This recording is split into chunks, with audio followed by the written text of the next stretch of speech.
All right. So we got two hands here, and it looks like Reid is going to be on the play.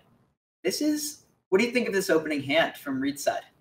Well, Reid is very happy that he's not playing 4 Ragavans, because imagine this hand with 3 Ragavans instead of 2, right? The delayed halfling split really taking effect here. Yeah, I mean, to be fair, game 1, Reid's deck doesn't seem very prepared for the matchup, like in terms of like the tools he has access to. So, I mean, this has to be a keep, but obviously it's not as good as it looks. Like, it has halfling, Ragavan, Renan 6, like, obviously it has a lot of good things going for it, but definitely not a great kind of the matchup, right? Yeah. So he goes turn 1 stomping ground Ragavan, probably thinking, like, okay, well, I have to get Ragavan going, but that's not going to be super effective against the turn 1 Grazer, right?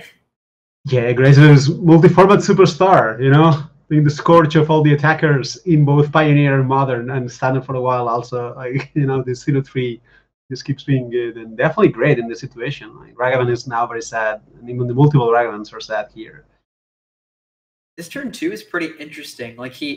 So we see Kanister putting in a Saga, potentially threatening to activate that and then get an Amulet later. But on Reid's side, what are his options on turn 2?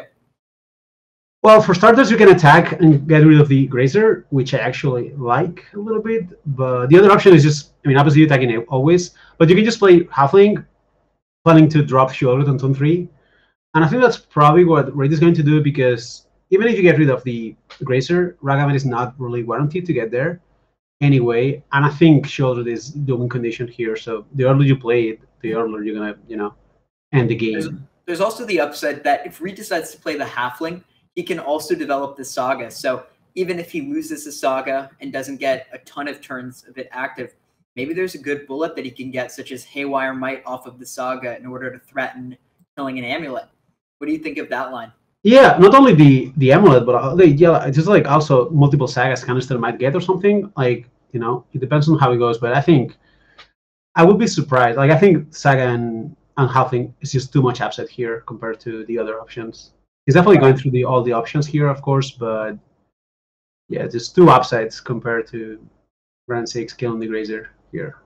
And there's that big downside, which we note is like, if he does go Renan 6 minus, then you run into the issue of the Saga being made on Kanister's side will break the Ragavan getting through next turn, so it doesn't mean that we can guarantee a shield rate.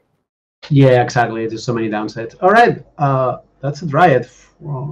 This is the board. Pretty huge draw here, right? Because now the Dryad allows him to develop his mana such that he might be able to cast Titan as soon as next turn.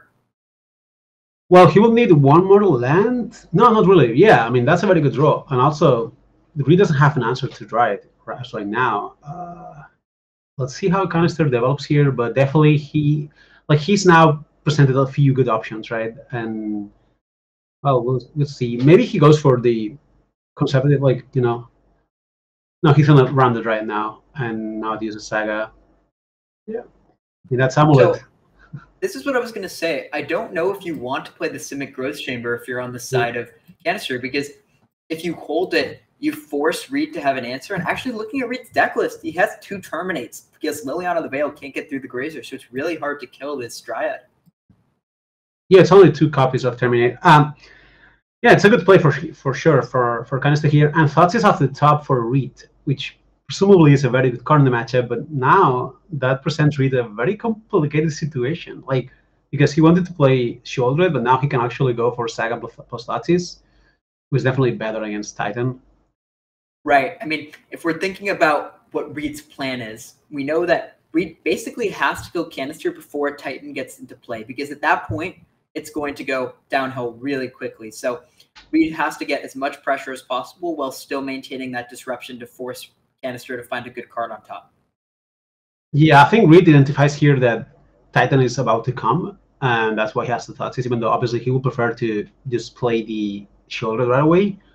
And yeah, I mean, now Kanister is left with not too much, even though he can still go, like, potentially for Saga into map into Talaria, and Talaria for Summon's Pact and Titan, but that's a lot of hoops. But that's probably if he draws mana. I mean, you know, depending on the next draw step, there's a lot of ways a lot of directions he can choose. But if he draws a big spell, he can go for Amulet and just get a lot of mana, and otherwise he can go for the map. So we'll see.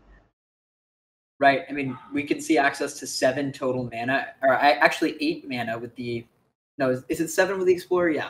So I like Reid choosing to develop the Ren and 6 here too. That's like a nice way of maintaining your land count, especially given the Saga is going to die relatively quickly. Yeah, he also gains protection. Like now, if Kanister doesn't go off this turn, he's gonna get Might, right? So he's gonna be good against the Saga or Amulet hands. But also, Renaissance here make sure like you can get the Saga back, so you can potentially get the second Might as well set up. So things are looking actually good for Reid here, right? I mean, that Thoughtseize was huge. He just drew a Boros Garrison. I mean, that doesn't really accomplish much. It seems like the initial line you suggested of using map to get Teleria West might actually be what he has to do here, because if he doesn't go for Summoner's Pact, he has no real quick route to putting pressure on Reid. And actually, Reid has some level of like short-term inevitability is the best way I would frame it, where right now he's going to do something extremely powerful over the next few turns, whether it's Shieldred, just making Haywire Might, and putting a lot of pressure on Kanister to do something powerful. And Kanister can't just sit around and make Saga tokens. It's not going to be good enough. No, he's not even going for one Saga token. Okay, he's just going for map, like for Vigor, Amulet of Vigor and Explore, just trying to get out of the situation here. I don't know if I'm a big fan of getting Amulet here, because you know that Reid wants to get Haywire Might on the next turn looking at his deck list. And so this play doesn't really accomplish that much. But Kanister actually just said, oh, wait, I'll just draw a copy of the One Ring. And that's a real big reward for choosing this line. Well, let's face it this way. Like you actually said, Reid has like actual inevitability that's going to materialize fast, right? And I agree. And I think this line actually means Kanister agrees. Like, I think Kanister identified like, okay, if I get map or whatever, I'm going to get a lot of actions. I'm going to lose anyway because Reid has this setup made already. So may as well just gamble this here, just cast Explore, and if I draw a big card, because had he drawn a Titan, the game would be like, very good for him, right? And also the link is good. Could he cast the Titan or no? I think he could, yeah. He could because he had 2 mana. Explore. Sure. Yeah, exactly. So I think Kanister identified like, I'm losing so much, might as well just take this turn, try to get there. And yeah, I mean, I'm saying it makes sense. Right? Yeah. I mean, now the game looks much better for Kanister. What do you think about playing the Beseiju out? Because actually playing the Beseiju means you can't kill the Urza Saga. Maybe he's thinking, well, I drew the second One Ring, so I don't care if he Haywire Mites me. Yeah, that's what he's thinking, but I'm not sure that's correct. Like if you kill the Saga here, you can actually protect your ring, and you don't need to play a second one. But yeah, I think having lands here is important because once there was like having Balakut threshold lands is also important for this deck. Once you have the Dryad, I think that's also like gaining you some outs here from the situation. My issue with that is just every turn that Kanister untaps the One Ring is a turn where Reid is getting buried, and so that dynamic we mentioned earlier is no longer really a thing now that he has the One Ring active. And so I would probably have gone for Beseijuing just to keep the One Ring alive for a while. Now you could lose, say, a Thoughtseize, right? If Reid had a Thoughtseize here, it would be a disaster.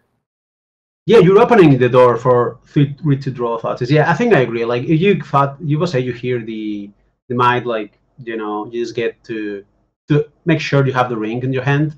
I mean, Thoughtseize will not work here, right? Because Kanister has protection from everything from the ring, so it's like for next turn. Yeah. But still, like, I mean, it's definitely a close decision as well.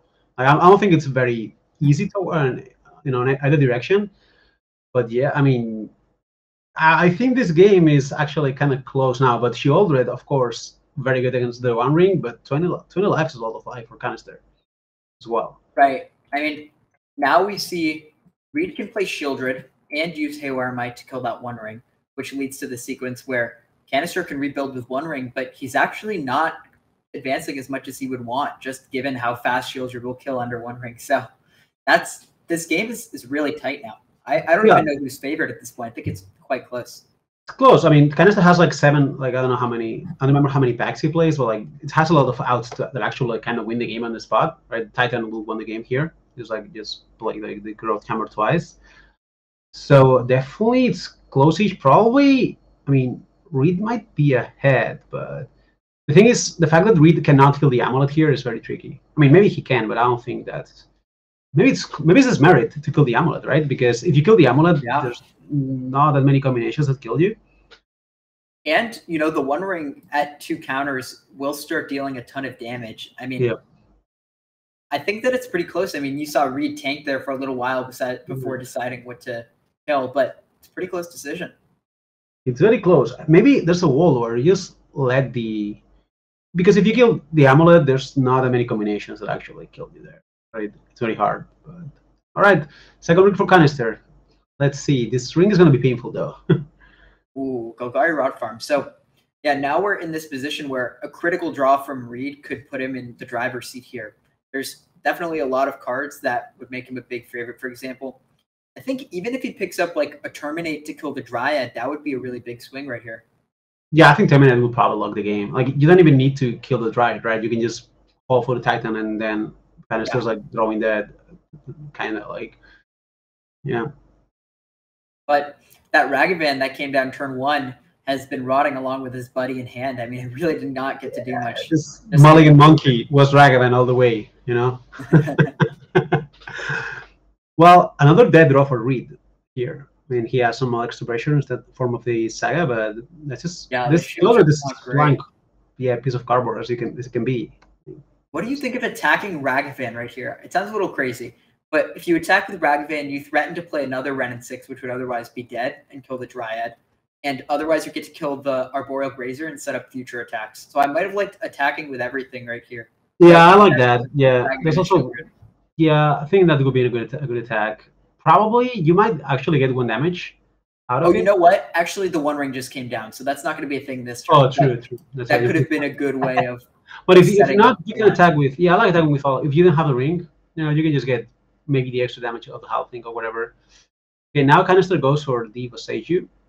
And, I mean, Kanister has 3 cards now that if he gets something, I mean, it's going to be it's going to be very over. Because does a Titan lock up this game? How good is a Titan here? I haven't played as much. I think it locks the game, yeah, because you can play Golgari Farm and Home, so you can just get like double strike, haste, probably does. Yeah, you can also get a Balakut. Yeah, definitely lethal. Titan is definitely lethal here, I think. Well, we'll see. Speaking of Primeval Titans. Yeah, I mean, you get the Balakuts, you get a lot of triggers, and like you get 2 Balakuts now, for example, that's already like lethal by itself almost, right?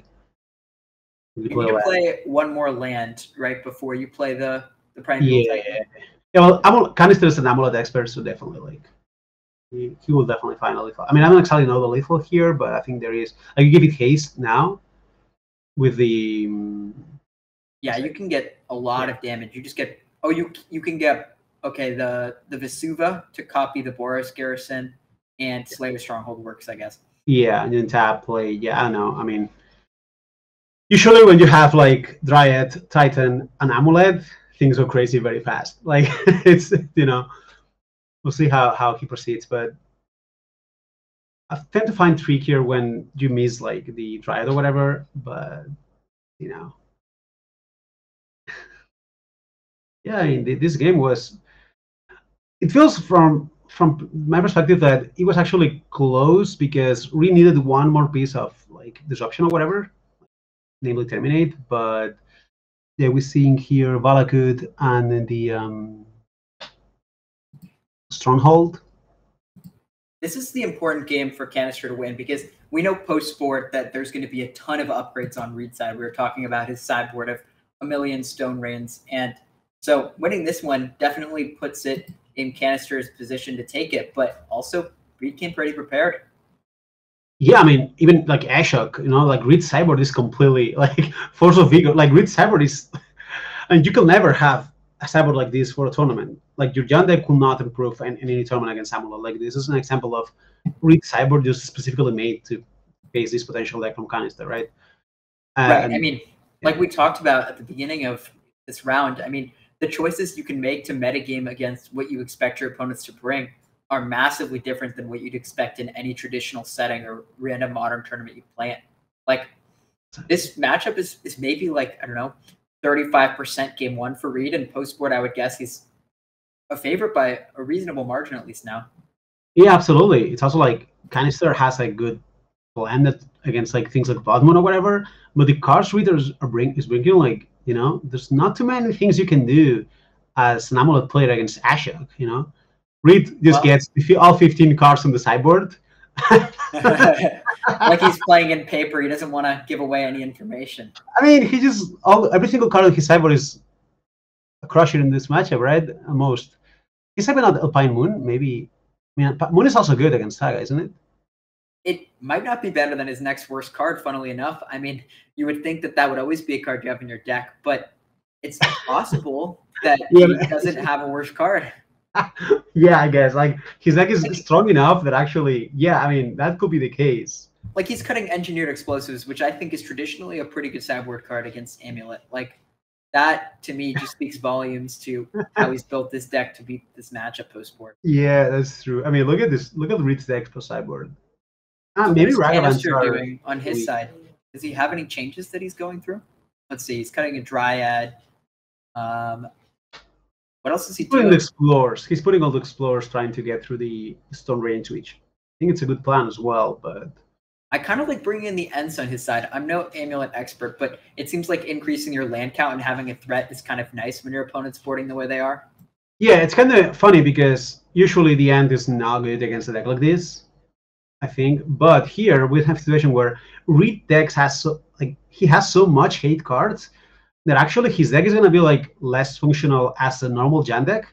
Like so many games are going to be like only Disruption or whatever. So an actual 5/7 Ent might be problematic for Reid, and that's I think quite funny.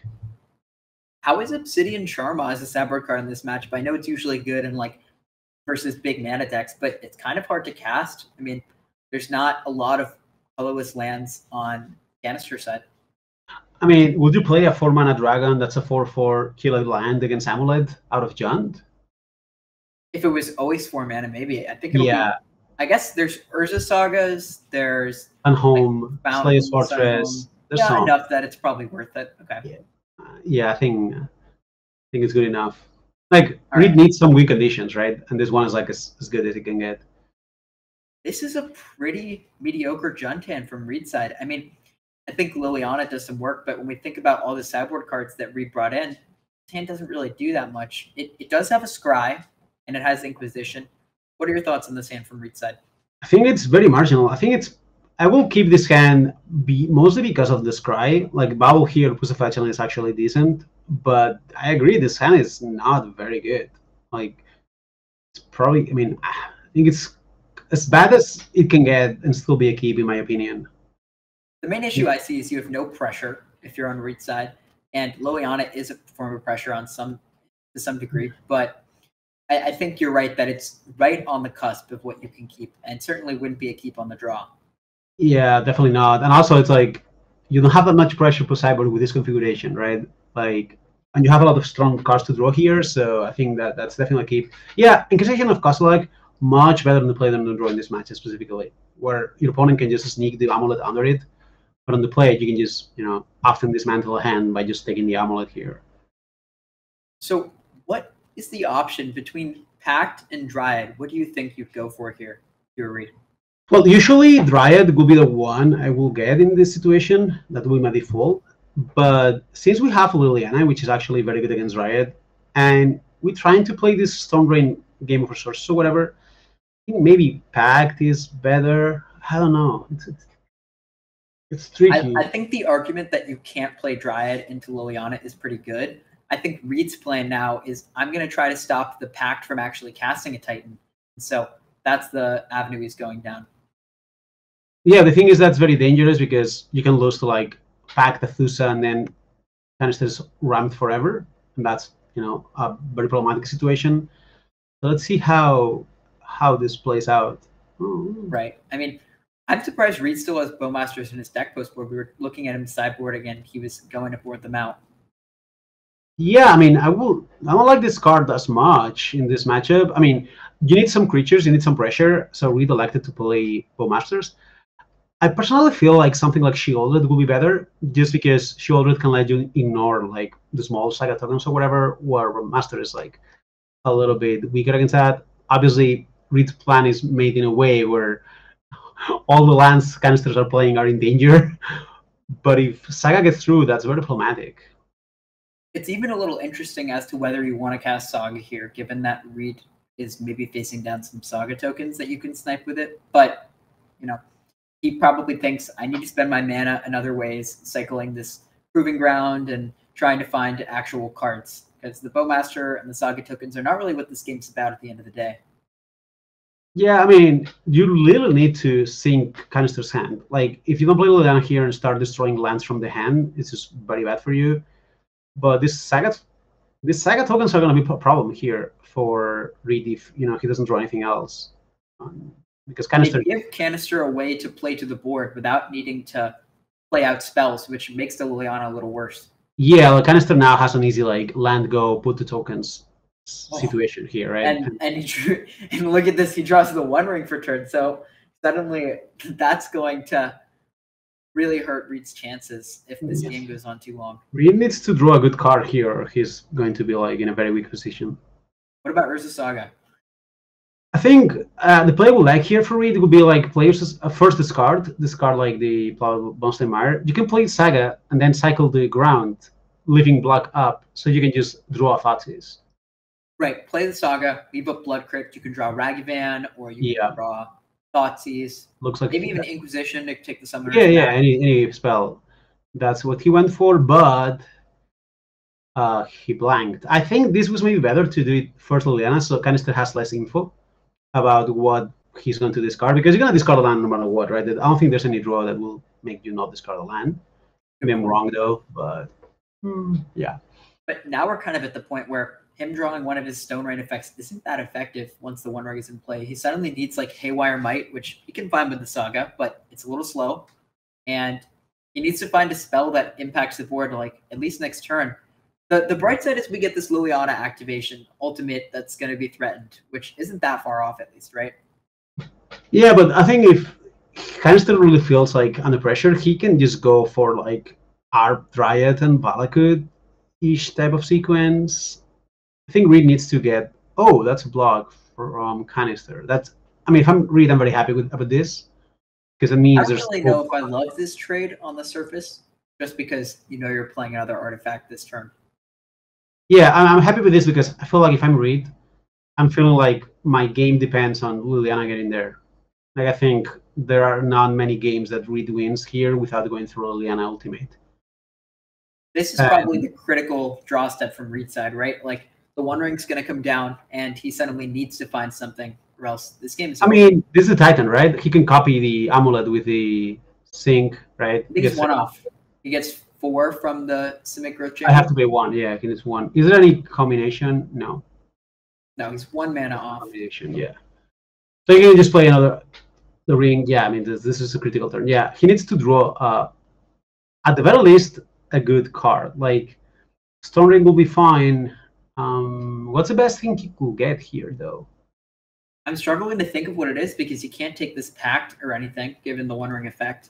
And even if he does find a way to, disrupt what Kanister's doing, there's a lot of pressure in different avenues. Asha could be the best one. I think Asha could be a good card here. Oh, Asha, yeah. Kanister living very ahead. I think Kanister has this locked up, seeing Reid's hand. I don't think there's not much. The unfortunate part about how the Jund deck is set up is it wanted to get Kanister low on resources and try to play from this position if Kanister needs to top deck. But once your One Ring is in play, that game plan goes out the window. There's not much you can do once that source of basically infinite card advantage comes on the board. Yeah, this is probably going to be a lethal situation for Kanister, right? Yeah, he can just go for... he can make a second Amulet. He can cast... He can go Titan. He can even try to play around Terminate. I don't know, how, depending on how well he draws, but he's in a very comfortable position here. We'll see. Yeah. This is the strength of the Amulet deck. It is particularly good at playing through hate cards, and it does so because it has a lot of lands and just puts you in this position of, I'm going to draw something that wins the game, and in the meantime, I'll pressure you through Amulets, One Rings, Urza Sagas, and all this kind of came together this game. Yeah, and game one we saw, like, I'm actually thinking if Kanister did not get the Amulet and goes for like a value plan, maybe he would have lost the game. Like, you know, he went for it without any kind of hand with Explorer, got the ring. That's also an example of, like, you know, identifying with this type of decks when you're behind and you're like, all right, just before the door closes too much, I'm just gonna, you know, try to get my wins when I can. And well, this game is just over, isn't it? Yeah, I mean, 2 amulets when you cast a Titan is mostly just going to end it, right? Like, he can get some combination to put at least 1 or 2 more Titans into play and give them haste. Yeah, Reid will, I don't know if Reid will concede here, but enough. Oh, he goes for. You think Reid's going to concede in this spot, Javier? Once he sees the cut the losses, maybe. No, I think he's going to play it out to the very end. Give the viewers some extra content and show everyone why he's Reid Duke, you know? Yeah, I think so, yeah. You know. Honestly, this is my favorite part when I'm not playing Amulet, when I'm watching it to see. It's just all the triggers that go on the stack when you cast a Cultivator Claws. So many triggers. So, how are you feeling about your match against me, Javier? Tell me, why did you end up playing Burnt? Well, I didn't want to get outplayed by you. Is that, like, a good answer? Like, does this answer make you happy? It makes me a little happy and a little bit sad that you're going to be on the screen for such a little amount of time, given that you're playing Burnt.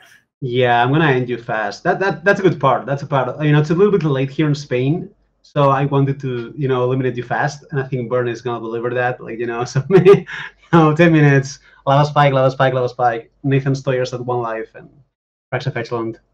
You know, if you're at 1 life, you're gonna lose. Just crack a Fetchland. That's. I will get the message that you're conceding. Well, I hope that there's many furies and griefs in your future. That's all I can say. It's funny because in the scan deck, there are like the key cards every time. So, you know, I'm hoping for a Goblin Guide like it's 2000. I gotta say, I don't remember the year. It's not a matchup I've played much. Maybe once or twice, but have you played it once or twice? Maybe. I said maybe once or twice. Does it mean you have played 0 times? Most likely. That's also a possible number. But... I'm gonna tell you a secret. That's also my first time. Okay, well, we see Kanister ending up taking down the match, which means he's going to advance to the top 4 of the Modern Super League. Congratulations to him.